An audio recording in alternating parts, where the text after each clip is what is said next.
바울의 로마에서 사람들과 나눈 것이 바로 이 사도행전의 주제고, 성령으로 권능을 받은 자들이 해야 할 하나님 나라와 예수 그리스도에 관한 것이었습니다. 오늘 이 짧은 말씀 속에 두 군데의 말씀을 보면 하나님 나라를 증거하고 모세의 율법과 선자의 말을 가지고 예수의 일로 권하더라. 23절에 그랬고요. 31절 마지막에도 하나님 나라를 전파하며 주 예수 그리스도께 관한 것을 가르치되, 그렇게 기록을 하고 있죠. 비록 성과가 있건 없건 하나님 나라의 증거는 세례 요한과 주님께서 직접 외치셨던 첫 선포의 주제였었습니다. 그때 세례 요한이 이르러 유대 광야에 전파하여 가로되 회개하라 천국이 가까웠느니라 하였으니, 마태복음 3장 1절에서 2절에 그랬고요. 이때부터 예수께서 비로소 전파하여 가라사대 회개하라 천국이 가까웠느니라 하시더라. 예수님께서 세례를 받으시고 처음 외치신 일성도 바로 이 천국이 가까웠다고 하는 마태복음 4장 17절의 선언이었습니다. 이것은 변화무쌍한 이 세상과 반대되는 영원을 사모하는 사람들에게 가장 귀중한 과제입니다. 아무리 공의의 통치를 바라도 실현 불가능하고 계속되는 인간의 한계를 인해서 단식하고 절망하는 이 세상의 비극을 넘어설 수 있는 것에 의의 통치, 하나님의 다스리심을 받는 것이 바로 천국입니다. 주님께서 산상보훈에서 이런 것을 기다리며 단식하는 사람을 향해서 비유하기를 애통하는 자는 복이 있나니 저희가 위로를 받을 것이며, 그렇게 말씀을 하셨습니다. 결국 하나님의 나라와 예수 그리스도의 일은 하나입니다. 마지막 추수 때에 비교되는 알곡을 추수해서 곡간에 드리는 일이 천국의 일이면서 예수 그리스도의 십자가의 희생을 통해서 이 일이 가능하게 되었다는 데서 같은 목적임을 배우게 되는 겁니다. 그럼에도 이러한 하나님의 사랑의 초청이요, 은혜의 역사를 모든 사람이 다 받아들이지 않는 것 역시 역사를 지속하면서 계속되는 사람들의 반응이었습니다. 더욱 안타까운 것은 하나님의 말씀인 율법을 이미 받고도 그 율법을 완성하시는 하나님의 구원의 역사인 예수 그리스도를 거절해 버리는 일이야말로 비극 중의 비극입니다. 차라리 몰랐다면 나을 뻔한 사람들로 예수께서 표현하신 대로 가룟 유다를 향해서 이렇게 말씀을 하셨죠. 인자는 자기에게 대하여 기록된 대로 가거니와 인자를 파는 그 사람에게는 화가 있으리로다. 그렇게 말씀하시고서는 그 사람은 차라리 나지 아니하였다면 제게 좋을 뻔하였느니라. 마태복음 26장 24절과 마가복음 14장 21절에 동일하게 기록을 하고 있는 탄식과 다를 바가 없는 사람들입니다. 하나님의 은혜를 접할 수 있다는 것만으로도 귀한 복인데 그 굴러온 복을 차버리는 사람들은 오히려 알지 못함이 나을 것이라는 입장에서도 오늘날에도 이 선언은 다르지 않다, 그렇게 믿습니다.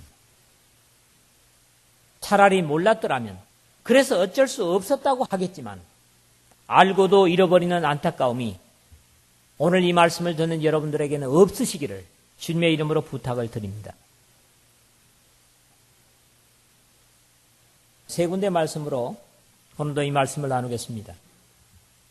첫 번째 23절에서 25절의 내용은 바울이 하나님의 보내심을 받고 로마에서 복음을 전했는데 그 복음에 반응하는 유대인들의 모습을 첫째로 보게 되죠. 앞에서 우리가 봤던 대로 적어도 유대에서는 바울에 대한 비판적인 전갈이 없어서 사람들이 바울을 통해서 하나님의 구원의 진리를 부정적인 선입견이 없이 듣게 된 것이 어찌 보면 로마의 유대인들에게 사실 대단히 다행스러운 일이었을 것입니다. 어떤 전제되는 선입견을 갖게 되면 그 먼저 들은 내용들이 은혜를 가로막게 하는 것이 사실이기 때문에 바울에 대한 부정적인 말들이 로마에까지 전해졌다면 얼마나 안타까운 일이었겠습니까? 그런데 다행히도 그렇게 되지 않았다는 거지요. 그래서 저들은 날짜를 정하고 바울의 거처하는 집에 많은 사람들이 모여올 수 있었습니다.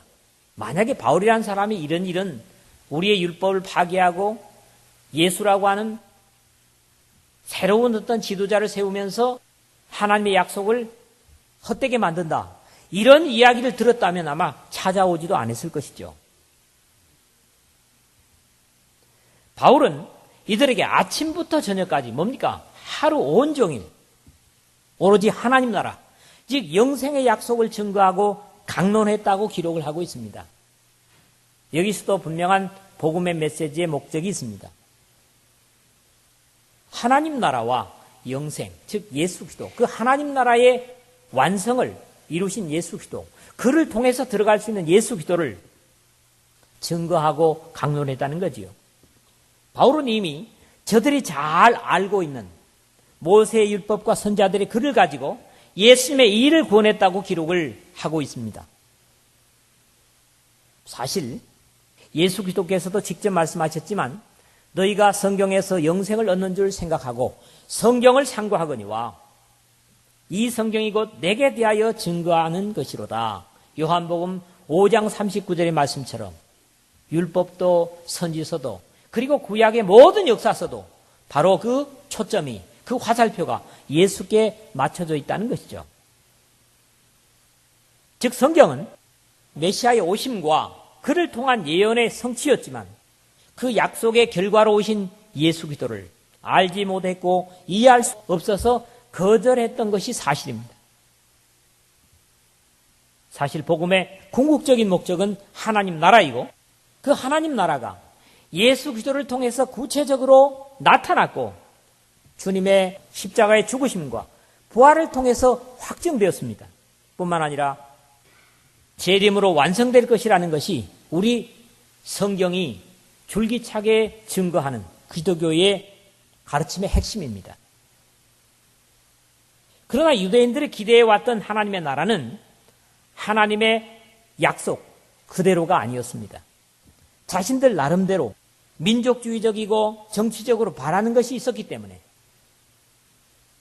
예수 그리스도의 인격과 삶을 통해 보여지고 증거된 영생에 관한 것과는 상당히 달랐습니다.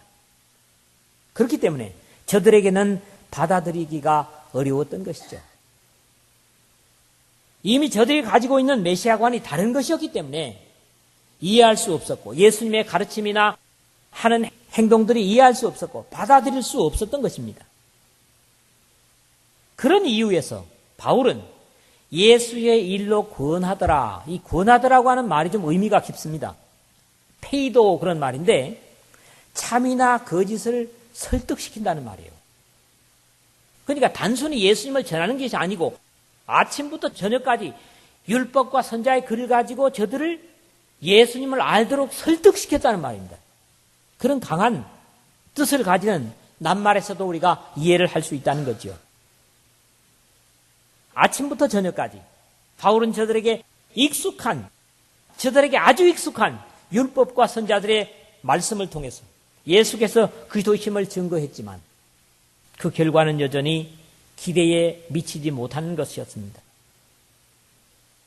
그 말을 믿는 사람도 있고 믿지 아니하는 사람도 있어 24절에 했지만은 이어지는 내용이나 또 바울 사도가 인용하는 말씀들을 볼 때 분명히 비관적인 사람들이 더 많았을 것이고 비판적인 사람들이 더 많았을 것이고 이런 일은 사도행전 속에서 바울 사도의 어떤 행적에 처음부터 끝까지 계속적으로 있어 왔던 일들입니다.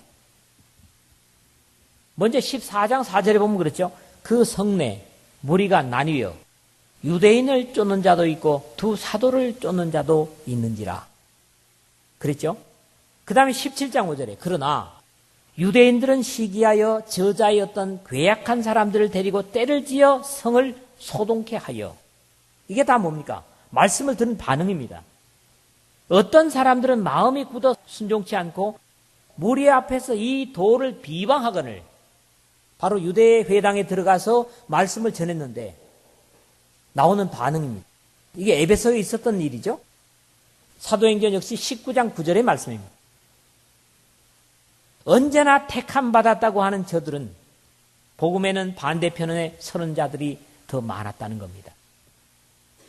그러나 바울은 이러한 안타까운 일조차도 자신의 판단보다는 하나님의 말씀 속에서 해답을 찾고 소화함으로써 기도의 일꾼다운 모습을 잃지 않는 것을 역시 보게 됩니다.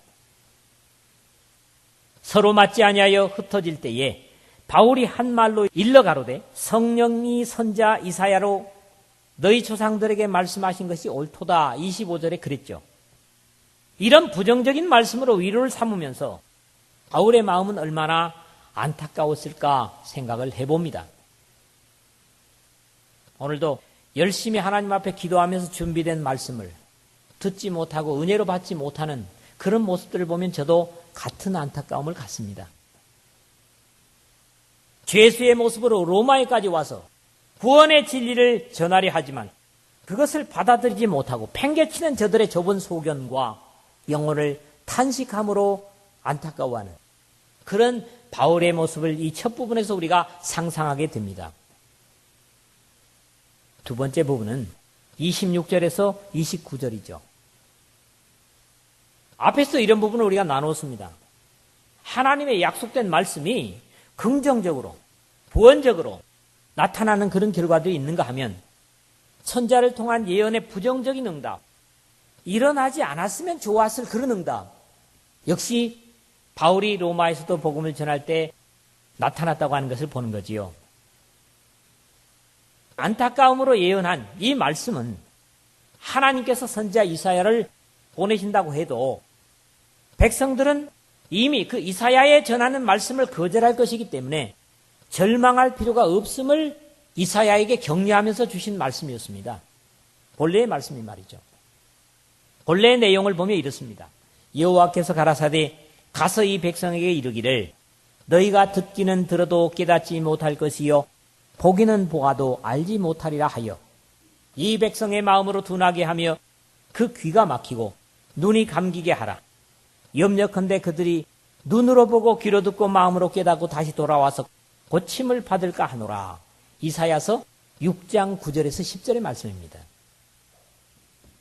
너희가 듣기는 들어도 도무지 깨닫지 못하며 그렇게 인용이 되는데요. 이미 다른 소리에 귀를 쓰고 있으면 다른 말을 듣고 있는데 집중하고 있으면 어떤 말을 할지라도 들려지질 않습니다. 어떤 경우에 보세요. 집에서 저거 좀 집어달라니까 텔레비전에 눈을 받고 그걸 보고 있으니까 어때요? 뭐라고? 그러지 않습니까? 너무나 당연한 그런 모습들이겠죠. 그런 경우에는 많이 들어도 소용이 없고 간절한 호소도 쓸데가 없습니다. 그것이 호소되지 않기 때문입니다. 혹시 오늘 우리가 세상의 좋은 것들에 귀가 팔려서 하나님의 생명의 교훈을 들어도 들리지 않는다면 탄식함으로 회개해야 할 이유가 여기에 있습니다. 세상의 잡다한 온갖 것들에 귀를 기울이는 것 때문에 하나님의 말씀이 들려지지 않는다면 이거야말로 가장 우리 인생에 있어서 비극이라는 거지요. 보기는 보아도 도무지 알지 못하는도다. 그랬는데요. 이미 세상의 것이 영혼의 것을 백내장처럼 가리고 있다면 봐야 할 것도 보이지 않습니다. 눈이 가지만 건성으로 봐 넘기기 때문에 지혜를 주시는 하나님의 말씀을 읽어봐도 깨달음이 있을 수 없다는 거지요. 특히 27절에 마음이 완악하여져서 그 귀로는 둔하게 듣고라는 표현이 있습니다. 둔하게 듣고 라는 표현에 이사야 본문의 단어를 보면 샤만이라는 말입니다. 샤만. 히브리어로. 이 말은 무슨 말이냐니까 살찌다, 기름지다, 뚱뚱하다 이런 의미를 가지는 말입니다. 영적인 것에 둔감해지는 것에 대한 표현이죠. 너무 뭡니까? 비대해져 가지고 하나님의 말씀에 전혀 세상적인 것에 비대해져서 옴짝달싹하지 않는 그런 모습으로 표현되고 있는 것을 봅니다. 이러한 표현을 주님께서 주님의 재림의 경계를 주시면서 사용하시는 내용을 우리가 접할 수 있습니다. 너희는 스스로 조심하라. 그렇지 않으면 방탕함과 술 취함과 생활의 염려로 마음이 둔하여지고, 바로 이겁니다. 마음이 둔하여지고 뜻밖의 그날이 덫과 같이 너희에게 임하리라. 우리는 우리의 마음이, 영혼이 둔감해져서 예수님이 오신다고 하는 그 소식에 민감하지 못하면 이것은 안 된다는 거지요. 누가복음 21장 34절에 그렇습니다. 참으로 우리의 영혼이 세상의 것들로 비대해져서 영적인 판단이 둔해진다면 역시 탄식하고 회개해야 할 것입니다. 저들의 더욱 비극적인 상태는 이는 눈으로 보고 귀로 듣고 마음으로 깨달아 돌아와 나의 고침을 받을까 함이라 하였으니 27절 하반절 그랬죠? 하나님은 모든 사람이 구원을 받으며 진리를 아는 데 이르기를 원하시느니라. 디모데전서 2장 4절에 그렇게 말씀을 하였습니다. 하물며 택한 자의 구원을 얼마나 바라시겠습니까? 자신의 택한 백성들의 구원을 얼마나 바라시겠습니까? 그러므로 이러한 표현은 요즘 얘기처럼 행여 예수 귀신 씨일까 염려하는 것처럼 돌이켜 하나님께 붙잡힐까 봐 오히려 염려하는 저들의 완악함을 반대적으로 표현하고 있는 내용입니다. 분명 예전의 시인처럼 하나님께 가까이함이 내게 복이라. 내가 주 여호와를 나의 피난처로 삼아 주의 모든 행사를 전파하리이다. 시편 73편 28절에 그렇게 하나님께 가까이함이 내게 복이라 해야 할 것임에도 하나님께 바로 잡힐까, 바로 사로잡힐까 염려하는 완악함은 저들이 참으로 저주받기 위한 준비된 안타까움을 증거하고 있는 모습인 겁니다. 그러나 바울은 여기서도 이 비극적인 사실을 비극으로 끝내지 않고 오히려 그렇기 때문에 하나님의 구원이 이방인에게 번져가게 되었다는 은혜로운 고백으로 이 이야기를 이끌어갑니다. 그런즉 하나님의 이 구원을 이방인에게로 보내신 줄 알라. 저희는 또한 들으리라 하더라 그랬거든요. 28절에요. 이러한 논리로 역시 로마서 11장에서 보다 구체적으로 증거하고 있는 바울의 고백을 듣게 되죠. 참 감람나무 중에서 얼마가 꺾이므로 거기에 돌 감람나무가 접붙임을 받아서 참 감람나무의 진액을 함께 받게 되었다. 그런 표현들을 보는 겁니다. 오늘 우리에게 중요한 것은 역시 하나님의 구원 진리에 둔감해지거나 은혜를 은혜로 소화하지 못하는 사람이 있다면 회개하고 약속의 생명을 넘치도록 누릴 수 있는 여러분 모두가 되시기를 주의 이름으로 부탁을 드립니다. 그 다음에 우리 성경에 난회주로 처리된 부분이 있어요. 뭐라 돼 있어요? 29절에 없음 돼 있죠. 그리고 그 밑에 보면 그 내용이 기록이 되고 있습니다. 그런데 이 난해주로 처리된 내용이 보니까 영어 성경에는 모두가 다 본문에 들어있어요. 다만 NIV라고 하는 신국제역만 우리 성경처럼 난해주로 처리했어요. 킹 제임스 버전이나 뉴 아메리칸 스탠다드 바이블이나 또는 리바이즈 스탠다드 버전이나 전부가 다 본문에다가 삽입을 하고 있어요. 그 내용인 즉슨 뭐냐 하니까 그가 이 말을 마쳤을 때에 유대인들은 저희끼리 서로 많은 논쟁을 하면서 떠나갔다 하는 내용이에요. 바울의 말씀이 결국 바울에게는 대항하지 못하고 그것이 서로 간에 논쟁을 일으키며 복음을 들은 그 자리에서 떠나야 되는 뭡니까? 싸움으로 흩어지는 비극적인 모습이죠.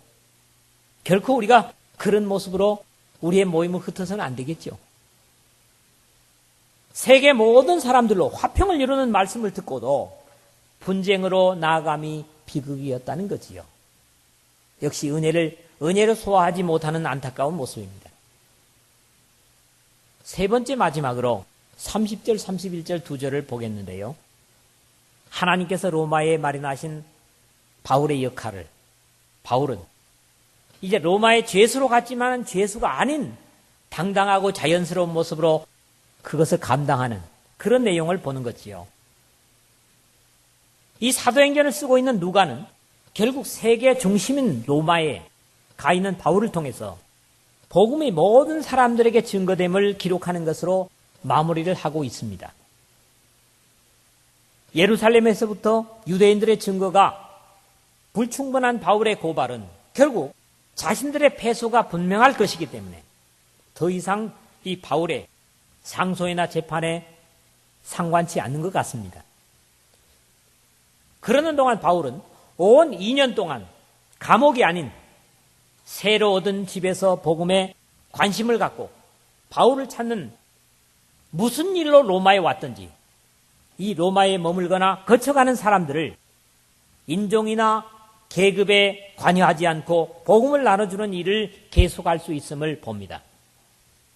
자기에게 오는 사람을 다, 여기 중요하죠. 다 가리지 않고 모두 다 동찬이 형제나 성동 형제나 가리지 않고 다 영접해서 말씀을 전했다는 거죠.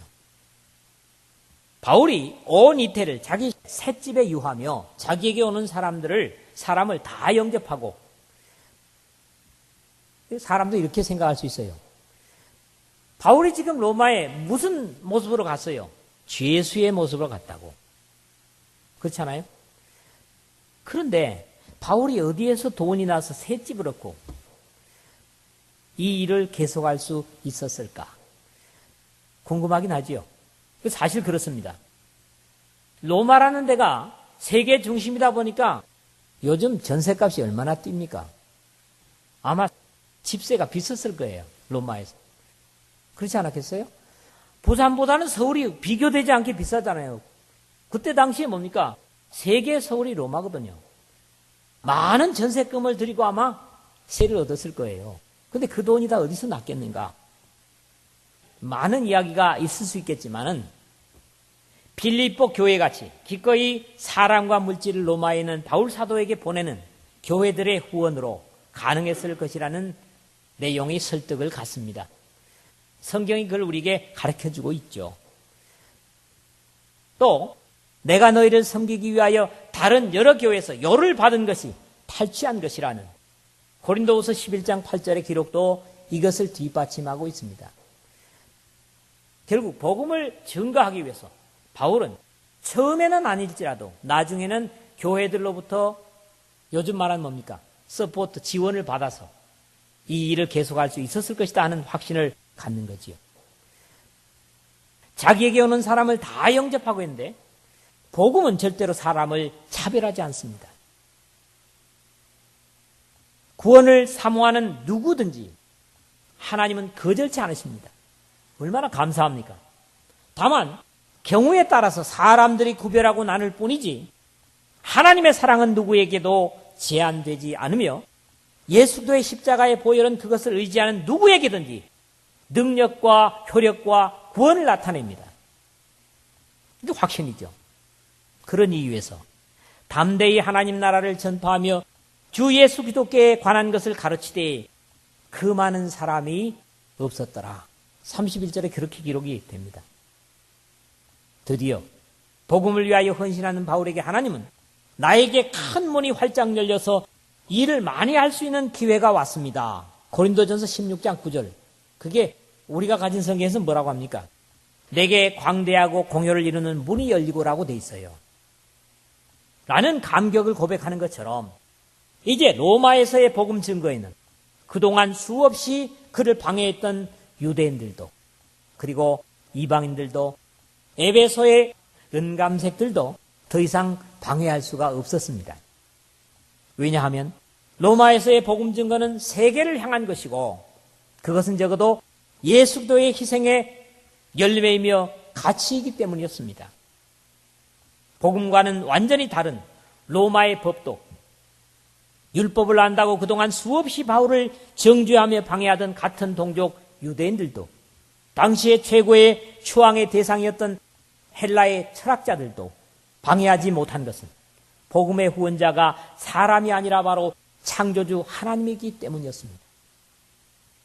그것만은 오늘날에도 다르지 않고 오늘 우리도 같은 권세로서 복음을 전하는 것이기 때문에 이러한 권능과 효력은 주님 오실 때까지 정지되지 않을 것이고 결코 약화되지 않을 하나님의 귀한 약속이요 능력입니다. 말씀을 맺겠습니다. 오늘 하나님의 나라를 증거하고 예수 그리스도를 증거하는 일에는 성령의 지원을 받기 때문에 그것을 부정하는 사람들은 부정적인 약속대로 저주를 받겠지만 세상이 대적할 수 없는 권능으로 전하게 되는 것입니다. 전하는 그 사람이 누가 되었든지 그 약속은 다르지 않을 것입니다. 여기 서 있는 저나 여기 앉아 있는 여러분들 역시 여기에 대해서 다르지 않을 것입니다. 이 복음의 행전, 즉 생명을 구원하는 복음 증거는 성령께서 함께 하셔서 지속적으로 역사하실 것입니다. 오늘도 우리가 전할 복음의 주제는 하나님의 나라와 그 영광을 이루기 위해서 이 땅에 오셔서 죽으시고 부활하시고 승천하시고 다시 오실 예수 그리스도뿐입니다. 이외에 성경에는 모든 것을 다 우리 사람들에게, 믿음의 사람들에게는 부수적으로 여기라고 말합니다. 시대와 역사를 초월해서 하나님의 역사를 듣는 사람들은 긍정적인 것보다 부정적인 반응이 더 많고 그런 가운데서도 오늘 우리가 복음에 긍정하고 있다는 사실에 감사할 수 있는 여러분들이 되기를 바랍니다.